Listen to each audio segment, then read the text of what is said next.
आरक्षण से बदलेगा निकाय। मेरा नाम अमनदीप है और आप छत्तीसगढ़ डिबेट देख रहे हैं। आज इसी विषय पर बात करेंगे। छत्तीसगढ़ के 14 नगर निगम में मेयर, 54 नगर पालिका और 124 नगर पंचायत में अध्यक्ष के आरक्षण की प्रक्रिया पूरी हो चुकी है। कुल 192 नगरीय निकाय के लिए आरक्षण किया गया है। इस बार 5 नगर निगमों में महिला मेयर चुनी जाएंगी। रायपुर से सामान्य वर्ग की महिला मेयर चुनाव लड़ेगी। 54 नगर पालिका में 18 सीट महिलाओं के लिए आरक्षित की गई है। इनमें से 3 एससी, 2 एसटी और 4 ओबीसी और इसी के साथ 9 सीट सामान्य वर्ग की महिला यहां पर चुनाव लड़ेंगी। वहीं 124 नगर पंचायतों में आरक्षण किया गया है। इसमें से 16 सीटें अनुसूचित जाति के लिए आरक्षित की गई हैं। इनमें से 5 सीटें महिलाओं के लिए रिजर्व हैं। 20 सीटें अनुसूचित जनजाति के लिए आरक्षित हैं। इनमें से 7 सीटों में महिला चुनाव लड़ेंगी। वहीं ओबीसी के लिए 26 सीटें आरक्षित हैं। इनमें से 9 सीटों को महिलाओं के लिए रिजर्व किया गया है। 62 सीट सामान्य के लिए रिजर्व रखी गई है। इनमें से 20 सीटें महिलाओं के लिए यहां पर आरक्षित की गई हैं। रायपुर नगर निगम इस बार महिला महापौर का चुनाव लड़ेगी। आरक्षण प्रक्रिया के बाद बीजेपी के कार्यकर्ताओं में खुशी की लहर दिखाई दी। वहीं मीनल चौबे इस बार महापौर पद के लिए अपनी दावेदारी ठोक रही हैं। इस पर चर्चा करते हैं, लेकिन इससे पहले नेता क्या कह रहे हैं सुन लेते हैं। देखिए, मुझे उम्मीद है, मेरी पार्टी ने मुझ पर विश्वास किया था, मुझे महिला नेता प्रतिपक्ष का दायित्व दिया था। मेरे अनुभवों का लाभ मुझे मिलेगा, मुझे ऐसा लगता है। बाकी मेरे पार्टी संगठन का जो भी निर्णय होगा वो सर्वोपरि। देखिए, बहुत सारी चीजें ऐसी है जो महिलाओं का दुख दर्द है वो पुरुष वर्ग नहीं समझ पाता। अगर महिला महापौर बनेगी तो महिलाएं सशक्त बनेंगी। महिलाओं की बहुत सारी जो समस्याएं हैं वो समस्याएं दूर होंगी। अब आने वाले समय में देखिए, मैं आप लोगों को विश्वास दिलाती हूँ कि 0% भ्रष्टाचार के साथ नगर निगम रायपुर में महापौर भारतीय जनता पार्टी का होगा। और वो सबका अपना निर्णय होता है। मैं अपने व्यक्तिगत तौर पर मैं कह सकता था, अब जहाँ तक परिवार की बात है वो तय करेंगे, पार्टी तय करेगी कि जिसको चुनाव लड़ाना होगा। बहुत अच्छा प्रत्याशी अच्छा रहेंगे। नहीं, पार्टी में पूरा काम करेंगे, जिसको पार्टी टिकट देगी। भूमिका उसी प्रकार से सक्रियता की रहेगी, जैसे मैं चुनाव लड़ता था उसी प्रकार से वही भूमिका रहेगी। भले प्रत्याशी कोई भी हो, लेकिन भूमिका तो वही रहेगी। और चलिए अब चर्चा को आगे बढ़ाते हैं। खास मेहमानों का पैनल हमारे साथ जुड़ गया है। मैं परिचय आप सभी का करा देता हूं। हमारे साथ प्रगति बाजपेयी जी जुड़ी हुई हैं, कांग्रेस प्रवक्ता हैं। बहुत स्वागत करते हैं प्रगति जी आपका। डॉक्टर गंधर्व पांडे हमारे साथ जुड़े हुए हैं, बीजेपी प्रवक्ता हैं। आपका भी बहुत स्वागत है गंधर्व जी। गंधर्व जी, नगरीय निकाय का चुनाव है, राजनीति करना अच्छा नहीं लगता। बीजेपी के पास, बीजेपी के खेमे में काफ़ी खुशी का माहौल है। मैं अभी मीनल चौबे जी को सुन रहा था, काफ़ी खुश नज़र आ रही थी वो। क्या मीनल चौबे ही महापौर का चुनाव लड़ेंगी बीजेपी की तरफ से? ये निश्चित तौर पे वे अपने आप में एक प्रबल दावेदार हैं। जिस प्रकार से उन्होंने पिछले 5 वर्षों में जो पूर्व महापौर हैं और जिस प्रकार की भ्रष्टाचारी घटनाएं रायपुर नगर निगम में, रायपुर शहर को देखने को मिली। स्मार्ट सिटी फंड के 850 करोड़ रुपए कहाँ स्वाहा हो गए, वो लोगों को पता नहीं चला। इस प्रकार की चीजें जब रही तो उन्होंने पुरजोर से सामने आकर विरोध प्रदर्शन सभी चीजें की हैं। पर वर्तमान में आप देखेंगे तो भारतीय जनता पार्टी कार्यकर्ताओं की पार्टी है और हमारा सदस्यता अभियान भी अभी संपन्न हुआ है। उसमें 60 लाख सदस्य हमने छत्तीसगढ़ में बनाए हैं, जिसमें बहुत से प्राथमिक सदस्य हैं और बहुत ने सक्रिय सदस्यता भी प्राप्त की है। तो निश्चित तौर पे सभी कार्यकर्ताओं का अधिकार होता है कि वे अपने अपनी दावेदारी पेश करेंगे और पार्टी संगठन और संगठन के वरिष्ठ नेताओं को जिसकी दावेदारी सबसे मजबूत लगेगी और जो कैंडिडेट जिताऊ लगेगा उसको टिकट दी जाएगी और उसे रायपुर नगर निगम में महापौर का चुनाव लड़ाया जाएगा। चलिए, बिल्कुल। प्रगति जी, आपके पास आना चाहूंगा। पहले जब नगरीय निकाय के चुनाव होते थे अप्रत्यक्ष प्रणाली से होते थे, अब इस बार चुनाव प्रत्यक्ष प्रणाली से हो रहे हैं।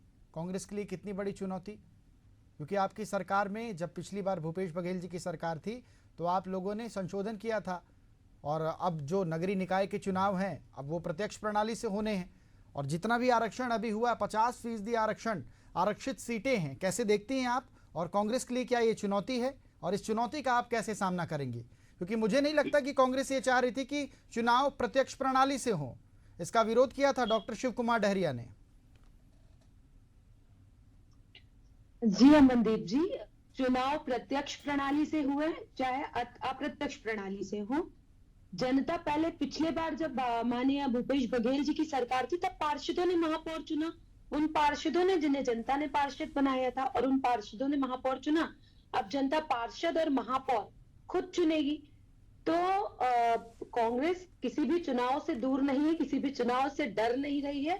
दम खम के साथ कांग्रेस पार्टी अपने प्रत्याशी उतारेगी और चुनाव किसी भी प्रणाली से हो, हम उसके साथ है, कांग्रेस पार्टी उसके साथ है और निश्चित तौर पर कांग्रेस की विजय श्री कांग्रेस को प्राप्त होगी। जैसे पिछले 3 बार से आपने देखा कि ये रायपुर नगर निगम में कांग्रेस का कब्जा था।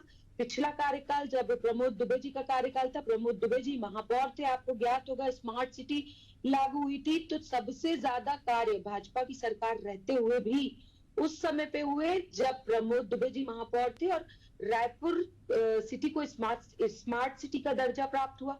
अभी आप देखें तो एजाज ढेबर जी जब महापौर थे तो उन्होंने कई राष्ट्रीय लेवल के ऐसे पुरस्कार नगर निगम के नाम पर लेकर आए, नगर सफाई के नाम पर हो चाहे नगर निगम के कार्यों के नाम पर हो, जो ये सिद्ध करता है कि रायपुर नगर निगम पे अगला कब्जा भी कांग्रेस का होगा। जबकि एजाज ढेबर जब ये पुरस्कार लेकर आए तब केंद्र पर भारतीय जनता पार्टी की सरकार थी, उन्होंने कार्य किया होगा तब तो उन्हें पुरस्कृत किया भारतीय जनता पार्टी की सरकार ने। चलिए बिल्कुल प्रगति जी, लेकिन बाहर ना बाजार काफी गर्म है, कयासों का बाजार गर्म है और लोग ये कह रहे हैं, मैं नहीं कह रहा, ये लोग कह रहे हैं, मैं भी बीजेपी के एक नेता हैं, मेरे मित्र हैं, मेरी उनसे बातचीत हो रही थी, उन्होंने कहा कि कांग्रेस को काफी दिक्कत होगी अब प्रत्याशी के लिए, ऐसा है क्या कुछ? बिल्कुल नहीं अमनदीप जी, आप देखेंगे जब हमारे यहाँ प्रत्याशियों के लिए एप्लीकेशंस मंगाए जाएंगे, आवेदन मंगाए जाएंगे, तो आप देखेंगे कि प्रत्याशी आपको लिस्ट देखेंगे आप, कांग्रेस पे भी बहुत कार्यकर्ता हैं और कांग्रेस के जो कार्यकर्ता हैं वो कई पीढ़ियों से कांग्रेस की विचारधारा के साथ जुड़े हुए हैं। और आप देखिए अभी अधिसूचना लागू होने दीजिए 7 दिन के बाद, फिर आप देखेंगे कि कांग्रेस के पास भी प्रत्याशियों की कोई कमी नहीं है। अमनदीप जी, आपने देखा कि मीनल जी का कार्यकाल था, मीनल जी नेता प्रतिपक्ष थी, उन्हें जनता के बीच में जाने का मौका मिला। बिल्कुल बिल्कुल है जो अपने वहाँ क्षेत्र में बहुत लोकप्रिय है, लेकिन वो जनता के बीच में नहीं गए तो उनके नाम नहीं है, चाहे भारतीय जनता पार्टी के बाकी के कार्यकर्ता हो चाहे कांग्रेस पार्टी के बाकी के कार्यकर्ता हो। अमनदीप जी चलिए ठीक है, गंधर्व जी आपके पास आना चाहूंगा। शिव डहरिया जी को सुन रहा था, बड़ा आरोप उन्होंने लगाया, एक तो पहली बार छत्तीसगढ़ में प्रशासकों की नियुक्ति हुई, अभी तक पहले चुनाव हो जाया करते थे, उन्होंने कहा कि चुनाव में लेट लतीफी हुई है। रायपुर नगर निगम के महापौर एजाज ढेबर कह रहे हैं कि चुनाव में बीजेपी जानबूझकर लेट लतीफी कर रही है, प्रशासक बैठाए जा रहे हैं नगर निगम में, क्या कहना चाहेंगे आप? देखिए, हमारी कहीं ना कहीं पहले से प्रतिबद्धता रही है कि हम वन नेशन वन इलेक्शन की दिशा पे कार्यरत रहेंगे। उसी की दिशा पे छत्तीसगढ़ में एक छोटा सा प्रयास किया गया जिससे बार बार आचार संहिता लगने से लोक कार्यों की जो हानि होती थी उसको प्रभावित ना करते हुए किस प्रकार से सभी चुनाव समय रहते संपन्न करा लें और बार बार आचार संहिता के चलते लोकहित के कार्य प्रभावित ना हो, इस मंशा के तहत अभी कुछ समय के लिए अल्पकाल के लिए प्रशासकों की नियुक्ति की गई है और उनकी नियुक्ति के पश्चात भी जो विकास के कार्य हैं वो निरंतर उनके माध्यम से चलते रहें, क्योंकि जो निर्वाचित महापौर और जनप्रतिनिधि थे उनका कार्यकाल संपूर्ण हो चुका था। तो ऐसे में जनता के विकास के कार्यों में कहीं भी कोई भी बाधा उत्पन्न ना हो, ऐसी एक मानसिकता के साथ इस निर्णय को लिया गया था और इसे पूर्णतः लागू भी कर रहे हैं और आने वाले बोर्ड परीक्षाओं के पहले सभी चुनाव को हमें संपन्न करने के लिए भी प्रयासरत रहना है कि ताकि ज्यादा से ज्यादा इसको जल्दी कर लिया जाए। चलिए बिल्कुल, और हमारे साथ फोन लाइन पर वरिष्ठ पत्रकार प्रशांत दुबे सर भी जुड़ गए हैं। प्रशांत सर, बहुत स्वागत करता हूं आपका और मेरा सवाल है सर आपसे, नगरीय निकाय का चुनाव सर, गली मोहल्ले का चुनाव है, राजनीति ना ही हो तो बेहतर है। अब ऐसे में मुझे लगता है कि जनता को ये जानना चाहिए कि उनका प्रत्याशी कौन है और ये काफ़ी साफ छवि का होना चाहिए, क्योंकि गली मोहल्ले में सर राजनीति ना हो तो ये ज़्यादा अच्छा होगा।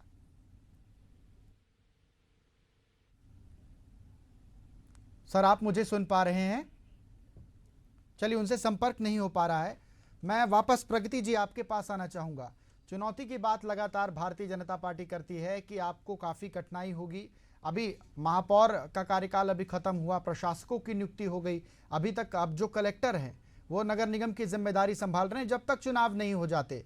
और कांग्रेस ने इस पर आपत्ति भी दर्ज कराई थी कि प्रशासकों की नियुक्ति करने की ज़रूरत क्या थी। आखिर में मैं शिव डहरिया जी को सुन रहा था और इस पर आपकी क्या कुछ प्रतिक्रिया, ये भी जानना चाहते हैं। देखिए, बिल्कुल यदि नगर निगम में महापौर तैनात हैं या नगर पालिकाओं में नगर पालिका अध्यक्ष, नगर पंचायतों में नगर पंचायत अध्यक्ष थे, तो जब तक आचार संहिता नहीं लगती, जैसा पहले होता था, तब तक उनका कार्यकाल पूरा चलना चाहिए। आचार संहिता के बाद आप प्रशासक बिठाएं, ठीक है, आचार संहिता लगने के पहले प्रशासक उस पर बिठाए जा रहे हैं, तो इस पर एक प्रश्न था, ये कोई विरोध नहीं था, क्योंकि जो लोकतंत्र कहता है जैसी व्यवस्था होनी चाहिए वो यही होनी चाहिए, अमनदीप जी, कि जब आचार संहिता लग जाए तब आप प्रशासक बिठाएं। तो अभी तक चुनाव में आरक्षण नहीं हुआ था, अधिसूचना जारी नहीं हुई थी, उसके बाद प्रशासक को बैठा दिया जाना, तो इस पर तो प्रश्न चिन्ह लगना स्वाभाविक सी बात है, अमनदीप जी। चलिए, बिल्कुल प्रगति जी। गंधर्व जी, मैं आपके पास आना चाहूँगा। और अच्छा, इसी बीच में प्रशांत जी हमारे साथ जुड़ गए हैं, वरिष्ठ पत्रकार हैं। सर, आपका बहुत स्वागत करता हूं सर। और आपसे सवाल है सर कि गली मोहल्ले का चुनाव है सर, और ऐसे में जो प्रत्याशी है उसकी छवि काफ़ी साफ होनी चाहिए, क्योंकि गली मोहल्ले में राजनीति ना हो सर, ये बेहतर बात है। और नगरीय निकाय के चुनाव अब होने हैं सर, आरक्षण की प्रक्रिया भी पूरी हो गई है। इस पर सबसे पहले आपका रुख करता हूँ सर। मेरे से क्वेश्चन है सर। जी जी बिल्कुल सर। हाँ, देखिए, निश्चित रूप से जो नगर निगम का चुनाव होता है या सरपंच का चुनाव होता है, वो स्थानीय मुद्दों को लेकर लड़ा जाता है, और जो लोगों की अपेक्षाएं रहती हैं वो आपस के जो मोहल्ले के मुद्दे रहते हैं उन्हीं से जुड़े हुए रहते हैं, कि जो भी पार्षद बने या महापौर बने वो लोगों के लिए उपलब्ध हो हमेशा, कि कोई भी अगर समस्या हो रही, क्योंकि नगर निगम से बहुत सारे काम लोगों के जुड़े होते हैं, पार्षद से जुड़े होते हैं, तो वो उपलब्धता की आवश्यकता होती है। अगर महापौर लोगों के लिए हमेशा उपलब्ध रहेगा और उनका काम करेगा, कुछ ऐसी सुविधाएं पैदा करेगा कि जो वो सीधे लोगों को प्रभावित करें, तो निश्चित रूप से इस प्रकार की प्रक्रिया अगर अपनाई जाती है तो वो बहुत अच्छा होता है। लेकिन अगर महापौर उपलब्ध ना हो, लोगों से मिले ना, कोई कुछ ऐसा काम ना कर पाए जो लोगों को सीधे फायदा पहुंचाए, तो फिर बहुत ज्यादा इसका औचित्य रह नहीं जाता। बिल्कुल बिल्कुल सही बात सर कही है आपने। लेकिन सर, कई बार ऐसा देखा जाता है कि नगरीय निकाय के चुनाव होते हैं और जो नेता होते हैं शुरुआत में तो वोट मांगने के लिए वो जाते हैं, उसके बाद वो गायब हो जाते हैं सर। और नगरीय निकाय चुनाव में ये ज़्यादा देखने को मिलता है, जबकि ये छोटा चुनाव है, गली मोहल्ले का चुनाव है। लेकिन इस तरह की शिकायतें लगातार सामने आती है कि महापौर वार्ड में नहीं आए, मिलने नहीं आए, समस्या नहीं सुनी गई। इस तरीके की खबरें अक्सर सुनने को मिलती हैं सर। देखिए, निश्चित रूप से ऐसा होता है कि चुनाव के बाद जो महापौर होता है वो सीधे नगर निगम के मुख्यालय में बैठ जाता है, और वार्डों से उसका बहुत ज्यादा लेना देना नहीं होता। पार्षदों से उसका वार्तालाप नियमित रूप से नहीं होता, कि भाई आपके वार्ड में क्या समस्या है उसको बताई जाए, तो उसको दूर करने का प्रयास किया जाए। तो इन चुनाव में सबसे पहले ये होना चाहिए कि जो भी व्यक्ति महापौर बनता है उसको खुद ये तय करना चाहिए कि वो जोन के हिसाब से या वार्डों के हिसाब से जो भी उसको सुविधा हो, उसके हिसाब से वहां के पार्षदों से वो मिले और पूछे कि आपके मोहल्ले में ऐसी कौन सी समस्या है जो मास लेवल पर है, जिसको हम पहले दूर कर सकते हैं। समस्या तो बहुत सारी होती है, लेकिन जिससे ज्यादा लोग प्रभावित होते हैं उन समस्या को दूर करने का पहले प्रयास करना चाहिए। तो अभी तक जितने भी चुनाव हुए हैं उसमें ऐसी कोई भी प्रक्रिया मेरे को नजर नहीं आई कि महापौर अलग से पार्षदों से मिले कि भाई आपके मोहल्ले में कौन सी समस्या है उसको बताओ, जिसको हम मिल के दूर कर सकें। वो किसी भी पार्टी का पार्षद हो सकता है, किसी भी पार्टी का महापौर हो सकता है, वो अलग मुद्दा है। लेकिन आप चुनने के बाद जब आप चुने जाते हैं तो फिर आपका जो कार्यभार है वो अलग हो जाता है। तो अभी तक ऐसी कोई प्रक्रिया नहीं होती। पार्षद अपने हिसाब से कामों को निपटाता है, महापौर अपने हिसाब से कामों को निपटाता है, जबकि होना ये चाहिए कि महापौर खुद पार्षद के साथ बैठे और समस्या को समझे, सुने और उसके बाद उसको दूर करने का प्रयास करे, दोनों मिलके, पार्षद और महापौर दोनों। लेकिन ऐसा अभी तक तो होता नहीं दिखा है भाई। अब आगे क्या होता है पता नहीं। बिल्कुल प्रगति जी, मैं आपके पास आना चाहूँगा। नगरीय निकाय के चुनाव होने हैं, लोकसभा का चुनाव हो गया, विधानसभा का चुनाव हो गया, कांग्रेस को करारी शिकस्त मिली इसमें। नगरीय निकाय चुनाव है, लिटमस पेपर की तरह है ये चुनाव कांग्रेस के लिए। बहुत महत्वपूर्ण चुनाव है। मुझे लगता है मैं भी इस गंभीरता को समझ पाऊंगा और आप भी इस गंभीरता को समझ पाएंगे। ऐसे में लेकिन अक्सर देखा गया है प्रगति जी कि जिसकी प्रदेश में सरकार होती है, जैसे प्रदेश में अभी बीजेपी की सरकार है, अब ऐसे में पिछली बार आपकी सरकार थी, 2018 में कांग्रेस चुनाव जीती थी विधानसभा का, तो नगरीय निकाय चुनाव में कांग्रेस को इसका फायदा मिला। लेकिन अब बीजेपी की सरकार है, कहीं बीजेपी को इसका फायदा मिल गया तो ये चुनाव भी आप लोग गवा देंगे। इसके लिए कांग्रेस की क्या कुछ तैयारी है? देखिए मनदीप जी, मैं पिछले कार्यकाल में लेकर जाती हूँ, जब 2013 से 18 के बीच में माननीय रमन सिंह जी का कार्यकाल था, भारतीय जनता पार्टी की सरकार थी, प्रमोद दुबे जी निर्वाचित होकर महापौर बने, उसके पहले किरणमयी नायक जी महापौर बनी। दोनों कार्यकाल में प्रदेश में भारतीय जनता पार्टी की सरकार थी। और दूसरी बात मैं ये बताना चाहती हूँ कि अभी वाकई आपने जो बात कही कि लिटमस पेपर का जो टेस्ट होता है उसके तरह हमारी बहुत कड़ी परीक्षा है कांग्रेस की, क्योंकि हम कहीं ना कहीं पीछे थे, कहीं ना कहीं किन्हीं मुद्दों में हम पीछे थे, जिसके कारण हमें 3 चुनाव में लगातार हार का सामना करना पड़ा, हो चाहे लोकसभा चुनाव हो, विधानसभा चुनाव हो या उपचुनाव हो। तो अभी कांग्रेस की जो तैयारी है, उस तैयारी में दम खम के साथ कांग्रेस का हर कार्यकर्ता निकल कर आएगा। और ये गली मोहल्ला का चुनाव है, कांग्रेस का कार्यकर्ता यदि वार्डों में आप देखेंगे तो अभी भी हार जाने के बाद भी वो वार्डों में हर वर्ग के लोगों के साथ मिल रहा है, जुड़ रहा है। तो इसके परिणाम हमको अमनदीप जी मिलेंगे, पॉजिटिव परिणाम मिलेंगे, इसकी हमको आशा है। और जनता हमको फिर नगर निगम में तीसरी बार मौका देगी, चौथी बार। बिल्कुल बिल्कुल प्रगति जी, आपका कॉन्फिडेंस देखकर लग रहा है कि आप इस बार पूरी तैयारी में हैं और जितनी बार मैं प्रश्न पूछ रहा हूं बहुत एनर्जी के साथ, बहुत हंसते हुए आप उस प्रश्न का जवाब दे रही हैं। गंधर्व जी आपके पास जाऊंगा। प्रगति जी काफी कॉन्फिडेंस है, कह रही हैं कांग्रेस इस बार वापसी करेगी, लिटमस पेपर टेस्ट में पास होगी कांग्रेस नगरीय निकाय चुनाव में। निश्चित तौर पे कहीं ना कहीं वो भी अपने आप को दावेदार समझ रही हैं, इसलिए स्वाभाविक है उनका खुश होना। और लिटमस टेस्ट और ये सभी चीजों के लिए अभी वर्तमान की आप स्थिति देखेंगे तो जिस प्रकार से अभी प्रगति जी ने बताया कि 3 चुनाव से उन्होंने जिस प्रकार से कांग्रेस पार्टी को हार का सामना करना पड़ा है, तो उसमें समकक्ष है कि प्रदेश की जनता का जो जनमानस है वो भारतीय जनता पार्टी के प्रति है। और अभी वर्तमान में हमारा सदस्यता अभियान चला, जिसमें हमने प्रदेश में 60 लाख से अधिक सदस्यों को भारतीय जनता पार्टी से जोड़ा है। आप प्रदेश की आबादी के अनुपात में देखेंगे तो प्रदेश का हर चौथा व्यक्ति कहीं ना कहीं भारतीय जनता पार्टी का प्राथमिक सदस्य हो जाता है। इसके साथ ही साथ आप देखेंगे तो जिस प्रकार से अभी वर्तमान में विष्णुदेव साय जी की विभिन्न विकासकारी योजनाओं से हर वर्ग लाभान्वित हो रहा है, अंत्योदय के लक्ष्य के साथ अंतिम पंक्ति के व्यक्ति तक विकास की प्रत्येक योजना को पहुंचाने का जो प्रयास किया जा रहा है, तो पूरी जनता का श्रेय, पूरी जनता का प्रेम विष्णुदेव साय जी और माननीय नरेंद्र मोदी जी के साथ बना हुआ है। और निश्चित तौर पे इसका परिणाम अभी नगर निगम के चुनाव, नगरीय निकाय चुनाव और पंचायत चुनाव में हम सबके समकक्ष आएंगे। अभी महतारी वंदन योजना के माध्यम से प्रदेश की 70 लाख माताओं बहनों के खाते में डीबीटी के माध्यम से सीधा 1000 रुपए हस्तांतरित किया जा रहा है।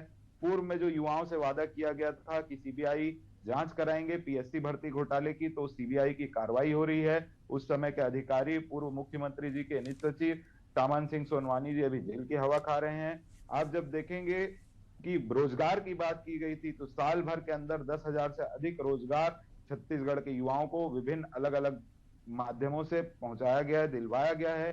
तो इस प्रकार से सभी दिशाओं में हमने जो विकासकारी काम किए हैं उसके तहत मैं निश्चिंत हूं कि प्रदेश की जनता का लगातार जो आशीर्वाद और प्रेम भारतीय जनता पार्टी के प्रति बना हुआ है वो आगे भी बना रहेगा, चाहे किसान हो। चलिए बिल्कुल बिल्कुल गंधर्व जी, आपका भी कॉन्फिडेंस 7वें आसमान पर है। प्रगति जी से भी मैं बात कर रहा हूं, वो भी काफी खुश नजर आ रही हैं। दोनों पार्टियां अपनी तैयारियों में लगी हैं। वरिष्ठ पत्रकार सर आपका रुख करना चाहूंगा। प्रशांत जी, मेरा सवाल है आपसे, 2 सवाल बनते हैं सर। एक और हम देखते हैं कि अक्सर जब कोई नेता अपनी दावेदारी पेश करता है और ऐसे में महिला सीट हो जाती है तो वो अपनी पत्नी को आगे कर देता है, वो चाहता है कि उसकी पत्नी को टिकट मिल जाए। पहली कंडीशन तो ये हो जाती है सर। और दूसरा सवाल मैं आपसे ये कहना चाहता हूं सर कि विधानसभा चुनाव और लोकसभा चुनाव में जो मुद्दे होते हैं वो प्रदेश स्तर के होते हैं, नगरीय निकाय चुनाव में स्थानीय मुद्दे काफी ज्यादा हावी हो जाते हैं। तो पार्टियों को क्या करना चाहिए सर, और क्या ऐसा हो कि ये एक तरीके से निष्पक्ष चुनाव हो? देखिए, जहाँ तक पत्नियों को आगे करने की बात है तो इसके लिए सीधे सीधे पार्टियां जवाबदार हैं कि उनको ये सोचना चाहिए कि वो टिकट दें कि ना दें, पहला मुद्दा। दूसरा मुद्दा ये है कि अगर कोई भी व्यक्ति अपनी पत्नी को आगे करता है महिला सीट होने के बाद, तो वहाँ के लोगों को भी सोचना चाहिए कि वो उसको वोट दें कि नहीं, वो इस काबिल है कि नहीं है, वो इसका अगला लोगों को करना चाहिए। तो ये पार्टी लेवल पर लोगों के लोकल ये सोचने की बात है कि वाकई में वो इस काबिल है कि नहीं, और टिकट देना चाहिए नहीं, कि पहले पार्टी को सोचना चाहिए फिर लोगों को सोचना चाहिए। जहाँ तक आपने जो दूसरा क्वेश्चन पूछा है निष्पक्ष चुनाव की बात है, तो मेरा ये मानना है कि सभी चुनाव निष्पक्ष होते हैं। उसमें किसी भी प्रकार की कोई ऐसी बात नहीं होती कि जो निर्वाचन अधिकारी है उस पर उंगली उठाई जाए, क्योंकि सारे अधिकारी इस बात का पूरा प्रयास करते हैं कि जो भी चुनाव हो रहा है वो निष्पक्ष होना चाहिए और सभी लोगों को इस पे भरोसा करना चाहिए कि हारने के बाद उंगली उठाना या इस प्रकार की बातें अगर ना हो तो ज्यादा उचित है, क्योंकि चुनाव लगातार होने वाली प्रक्रिया है। अगर हम किसी संस्था पर लगातार उंगली उठाएंगे हारने के बाद तो निश्चित रूप से लोगों का भरोसा भी उठता है और ऐसा सेट करने की बात सामने आ रही। विधानसभा और लोकसभा चुनाव में जो मुद्दे होते हैं वो अलग होते हैं और नगरीय निकाय के जो मुद्दे होते हैं, क्योंकि सर गली मोहल्ले का चुनाव है और ऐसे में जनता अपने प्रत्याशी को चुनना ज़्यादा पसंद करती है जो उनसे ज़्यादा घुला मिला हो, और ऐसे में वो प्रत्याशी सर जो लोगों से ज़्यादा घुला मिला हुआ होता, चाहे वो किसी भी पार्टी का हो, उसे सफलता मिल जाती है। सर इस पर आपके विचार चाहता हूँ सर। बिल्कुल निश्चित रूप से लोगों को भी ऐसे प्रत्याशी को वोट देना चाहिए, चाहे किसी भी पार्टी का हो, निर्दलीय प्रत्याशी क्यों ना हो। ऐसे व्यक्ति को वोट देना चाहिए जो उनके लिए हर समय खड़ा रहे, वो उनकी समस्याओं को दूर करने का प्रयास करे। तो ऐसे व्यक्ति को ही वोट देना चाहिए और पार्टियों को भी ये सोच समझ कर टिकट बांटना चाहिए कि कौन व्यक्ति अपने मोहल्ले में किस प्रकार का कार्य करता है, किस लेवल पे कार्य करता है, लोगों से उसका जुड़ाव क्या है, इस आधार पर भी टिकट बांटना चाहिए। अगर किसी ऐसे प्रत्याशी को आपने टिकट बांट दिया या कोई ऐसा प्रत्याशी जीत दिया जिसका लोगों से जुड़ाव नहीं है, तो फिर ऐसे व्यक्ति के चुने जाने का कोई प्रभाव नहीं पड़ता और पार्टी को भी भविष्य में इसका नुकसान उठाना पड़ता है। चलिए, मुझे लगता है काफ़ी सार्थक चर्चा हुई। आप तीनों मेहमानों का मैं बहुत धन्यवाद करता हूं, आपने अपना कीमती समय हमें दिया। तो छत्तीसगढ़ में अब आरक्षण की प्रक्रिया पूरी हो गई है, नगरीय निकाय के चुनाव होने हैं। देखने वाली बात होगी कि इस बार जीत का सेहरा किसके सर सजता है, क्योंकि अक्सर छत्तीसगढ़ की राजनीति में देखा गया है कि जिसकी सरकार होती है फायदा नगरीय निकाय चुनाव में उसे ही होता है। बस 2013 डॉक्टर रमन सिंह का कार्यकाल इसका अपवाद है, क्योंकि उस समय नगरीय निकाय की ज्यादातर सीटें कांग्रेस ने जीती थी। इसी